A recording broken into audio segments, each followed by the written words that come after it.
Right here. That's what I'm talking about. I want one of those. A nice gazebo. Okay, I am loving that right there for the downstairs bathroom. Do an upgrade. That would be wonderful. Put a shower in that little half bath. Right there we go. It's not showing up as good in video. The color is like a really pretty gray, and it's got this blue that is so pretty. Alright, so we ran our errands, we grabbed a bite to eat, and now we're heading into Ollie's. This is one of the reasons I love Ollies. You can just come in here and buy yourself a beehive. Right here, look. Get stuff for your car, stuff for your house, books, and beekeeping. And this is my favorite aisle, cooking aisle. This is what I'm looking at right here, crock pot meals. I've got a whole cabinet of cookbooks and only one for crock pots, and it's super old, so I'm gonna have to look through these. And one of these days I am going to have a legitimate reason to buy a pot that big. Tree, I don't know, what do you put in that? Okay, I'm back home, and these are the things that I picked up from the Builders show. It was so much fun. I'll just share them with you quickly. So, isn't that little gazebo beautiful? And that would look amazing in my backyard. Not nearly that big. I wouldn't need it to be that big. 2 windows back would be fine. This one caught my eye because the farmhouse sinks are so popular right now, and my kitchen's not set up to have a farmhouse sink, but I was looking at them, and then that one. Isn't that pretty? And then I was talking to a guy about a pellet stove. If anybody has a pellet stove, I'd love to know your thoughts on it, whether you like it or not, if you think it is a good heat source, reliable, inexpensive, that sort of thing. So, and I really like this old-fashioned style. They also have the pedestal ones, but they look too modern for me. Oh, here's another one. Isn't that pretty? And then there was this, they do like, they're not full inserts, they actually construct them. If you can see, there's actual tile border in there, and then it's got like an inset shelf, not a shelf that extends out, but they could do anything. That was a lot of fun talking to them. And then I was talking to a gentleman about this garden window style for over the kitchen sink. I've always wanted one of those. They're not horribly expensive, but it's not pocket change either. So those are the fun things that I was talking to people about and looking at the Builders show. Next, let's really quick finish up with the book haul from Ollies. I actually did find a few things. And I will start with preserves and pickles, jams, jellies, chutneys, and relishes. This book says it retails for $19.99. I picked it up for $5.99. I love everything in this book except that it doesn't give you instructions for processing.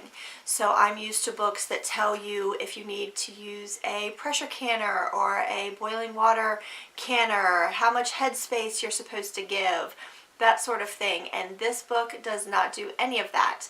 However, I will not discount the book. I'm absolutely going to use it. I'm just not going to be able to use it for long-term pantry storage items. I only got a little way into looking through this book, trying to jot down the types of recipes that I want to try. Before I found that out, they do have lots of different recipes, lots of them that I'm going to be able to use from things in my garden. Sweet pepper and tomato salsa, tomato ketchup, dried tomatoes, dried onions, melon and star anise jam, mulberry jelly, spiced pumpkin marmalade, apple cinnamon butter, blackberry and apple cheese, things like that. So I am really excited. I'm just a little bit disappointed because these are not long-term storage items that I can use.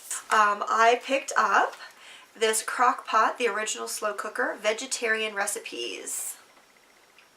This book says it retails for $9.99. I picked it up for $2.99. The reason that we are not vegetarian by any means, but the reason that I really liked this is for two reasons. One, we have a really nice garden most years, and I really want to be able to utilize the garden produce. The second reason is because I was specifically looking for crock-pot recipes that I could put uncooked pasta and uncooked rice into the crock-pot along with the other ingredients, and I wouldn't have to make those things separate, and this cookbook has quite a few of those in there. So some that I'm looking forward to making is beans and rice, mac and cheese, garden pasta. They also have lasagna and manicotti recipes where you put the uncooked pasta in there and in your layering for lasagna, and then manicotti is a very long, large tubular pasta that you stuff with cheese. I love manicotti and lasagna. I just hate making them because they're so time intensive with boiling everything and all that. So I'm hoping that I'll be able to enjoy those dishes much more regularly in the crock pot. They also have like potato cheese soup, French onion soup. Then they have one, it's a bean chili casserole with cornbread. That one is a two-part. So you put all your things in for the chili, and then later on you come back and you add the cornbread on top. I think I can manage that, especially if it's for a day that we don't have to leave so early. We can have that for dinner.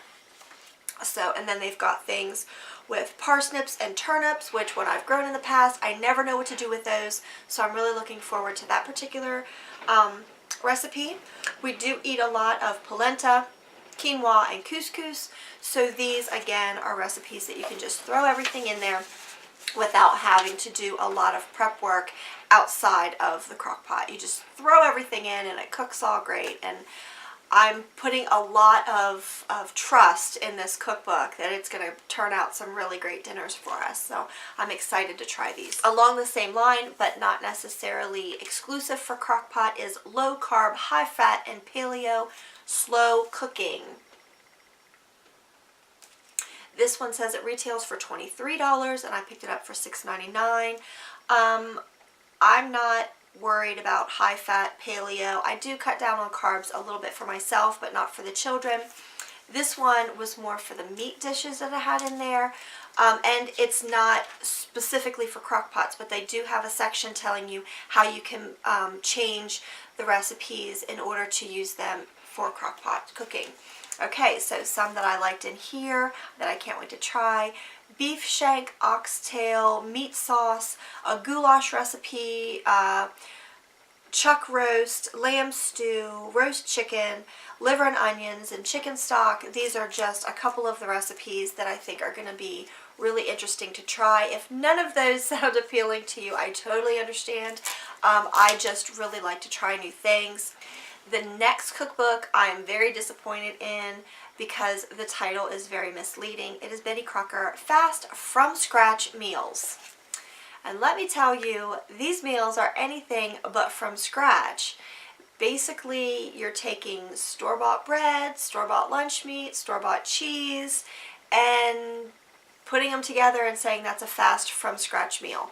Now, they're not all like that. There are some recipes in here that I'm going to use that are from scratch. There's salad dressing recipes. There is a veggie burger recipe in here that I'm excited about. Again, we're not vegetarian, but I really like to incorporate as much vegetables, especially fresh garden vegetables, as I can in my meals. This one is a veggie and bean recipe, and I always have beans on hand, so that might be one that we're actually going to use quite in the near future. Some other recipes like tomato pepper pizza.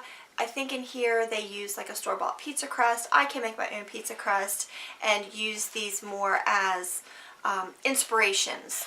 Every recipe page has a gorgeous photograph that goes with it. This is the last book that I purchased for myself. It is A Concise Guide to Roses, Species Care, and Garden Design. It's retail $14.95. I paid $1.99 for it. It's going to be a great addition to my garden library. I have wild roses and I would love to grow old cottage style roses, but I don't have any books that specifically tell me how to do that. This one has beautiful illustrations, all kinds of garden design, types of roses, just absolutely a beautiful book. It's basically a rose variety encyclopedia, and I'm really excited to get the opportunity to own this and use it. I'm going to be studying this book. I'm sure I can take it with me. It's small enough. I can stick it in my bag and take it with me, and when I'm waiting at appointments or whatever, I can open it up, flip through. I'm sure it will be full of notes to myself by the time I'm done with it. This next book I got for my daughter. It is the Everything Organic Baby Meals Cookbook. I am a grandma. My first grandbaby is 4 months old. So I'm really excited about that. I do not have a grandma name yet, though. I haven't picked one out. So if you have any suggestions what my grandma name should be, feel free to leave a comment below. The next two books are for my boys. They have both completely destroyed their Bibles from overuse. They use their Bibles several times every day, during school, outside of school, that sort of thing. So the first one is for my younger son. It is a Thomas Nelson King James Version Thin Line Bible. It says it retails for $20. I picked it up for $7.99. And it's just a really simple Bible, no extra fluff.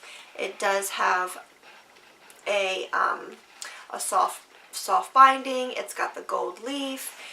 It's compact in size. The only extra things in here in the back, there is a section of colored maps for reference, but it doesn't have footnotes. It doesn't have anything extra. It doesn't have cross-referencing, nothing. This one is for my younger son, and he really likes it.